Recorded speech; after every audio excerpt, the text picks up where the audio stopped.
Shalom, selamat malam Bapak, Ibu, Saudara-saudari yang dikasihi Tuhan. Renungan firman Tuhan Pendeta Dr. Erastus Sabdono bersama saya Z Ferry menyampaikan. Malam hari ini berjudul Allah yang memiliki tatanan. Hendaknya kita tidak berpikir bahwa Allah diskriminatif. Allah mengasihi orang yang Dia kasihi dan membenci siapa yang Allah mau benci. Kemudian juga berpikir bahwa hal itu merupakan rahasia Allah. Jika Allah digambarkan sebagai pribadi yang secara sepihak menentukan orang untuk dikasihi dan dibencinya, yang sama dengan menentukan masuk surga atau tidaknya seseorang, betapa mengerikan sosok pribadi Allah yang seperti ini.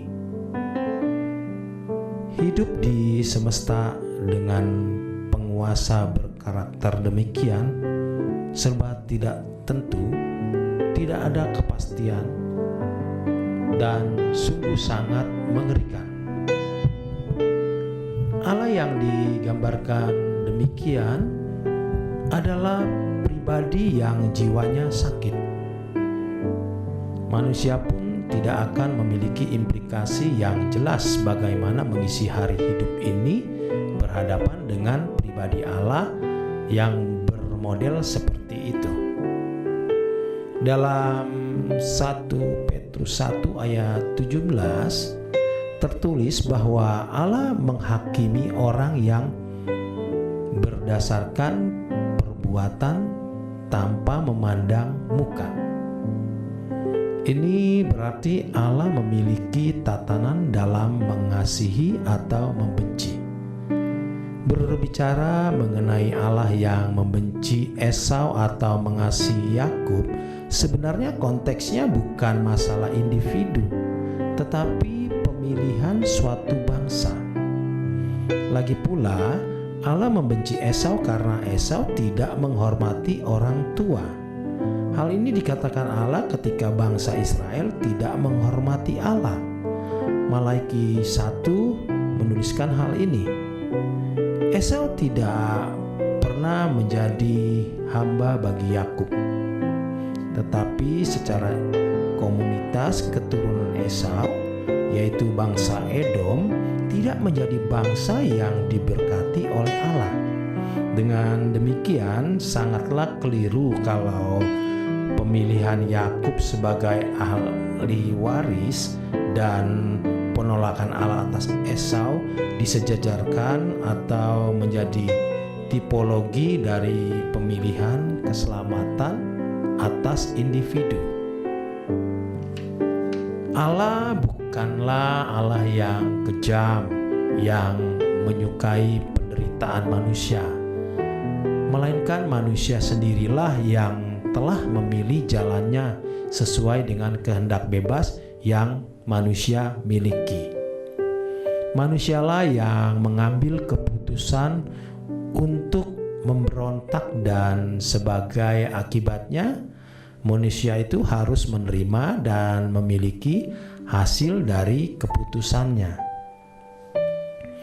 Jika respon seseorang terhadap karya salib salah, seperti bangsa Israel yang tewas di padang gurun, maka banyak orang Kristen yang juga akan tewas dalam perjalanan hidupnya, sehingga tidak akan sampai di rumah Bapa. Itulah sebabnya harus dipahami bahwa untuk diselamatkan harus ada perjuangan untuk masuk jalan sempit. Lukas 13 ayat 23 dan 24.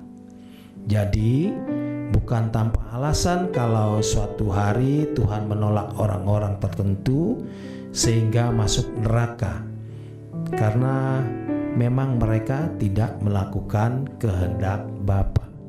Matius 7 ayat 21 sampai dengan 23. Kebenaran ini membangun logika yang sehat, waras, adil, jujur, cerdas, dan memiliki implikasi yang jelas bagi umat pilihan.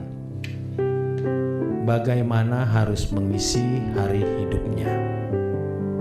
Di dalam Roma 9 ayat 1 sampai dengan 3, Paulus mengungkapkan isi hatinya.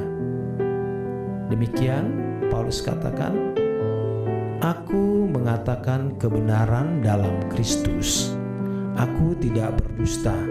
Suara hatiku turut bersaksi dalam Roh Kudus bahwa aku sangat berduka cita dan selalu bersedih hati. Bahkan aku mau terkutuk dan terpisah dari Kristus demi saudara-saudaraku, kaum sebangsaku secara jasmani." Pernyataan Paulus ini memperingatkan kita bahwa kebinasaan bangsa Israel disebabkan karena kehendak mereka sendiri yang menolak Mesias. Hal ini tentu bukan karena penentuan dari Allah secara sepihak, bukan karena Allah yang membuat mereka tidak bisa menerima anugerah. Kalau keselamatan atau kebinasaan saudara-saudara sebangsanya ditentukan oleh Allah secara sepihak, pernyataan Paulus bahwa ia rela menggantikan saudara sebangsanya atau rela terkutuk itu merupakan sikap melawan Allah. Ini juga sama artinya bahwa Paulus bersikap tidak menghormati Allah. Tidak dibantahkan fakta dalam Alkitab bahwa setiap tindakan Allah selalu diimbangi oleh respon manusia. Allah selalu menghendaki agar manusia merespon tindakannya. Pengajaran yang mengatakan bahwa segala sesuatu yang terjadi dalam hidup manusia ditentukan oleh perasaan Tuhan yang tidak pernah bisa dimengerti manusia, apakah Tuhan mau mengasihi atau membenci, suka-suka Tuhan membuat hidup menjadi fatalistik, hidup menjadi tidak menarik karena tidak ada tantangan, tidak ada pergumulan dalam arti yang real, sebab manusia hanya menerima saja apa yang ditentukan oleh Allah baginya. Dengan demikian, realita hidup manusia adalah susunan cerita yang telah dikarang oleh seorang penyusun skenario. Tuhan dianggap sebagai sutradara yang menentukan alur cerita kehidupan manusia dari awal hingga akhir. Dan Allah menjadi penyebab segala sesuatu yang terjadi dalam hidup manusia, sehingga manusia tidak perlu bertanggung jawab. Alkitab berulang-ulang menegaskan bahwa manusia adalah makhluk yang bertanggung jawab.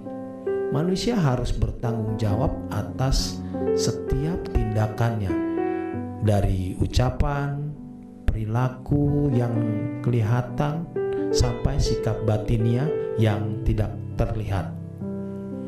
Firman Allah yang mengatakan agar kita mengoreksi diri dengan serius kalau jalan kita serong adalah petunjuk yang sangat jelas bahwa manusia harus memberi respon terhadap panggilan Allah untuk hidup dalam kebenarannya. Mazmur 139.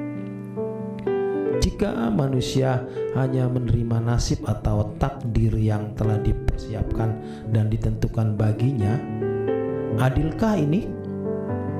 Apakah dengan cara yang sama kita diajar menyelenggarakan keadilan seperti itu? Tentu tidak. Manusia adalah gambar Allah.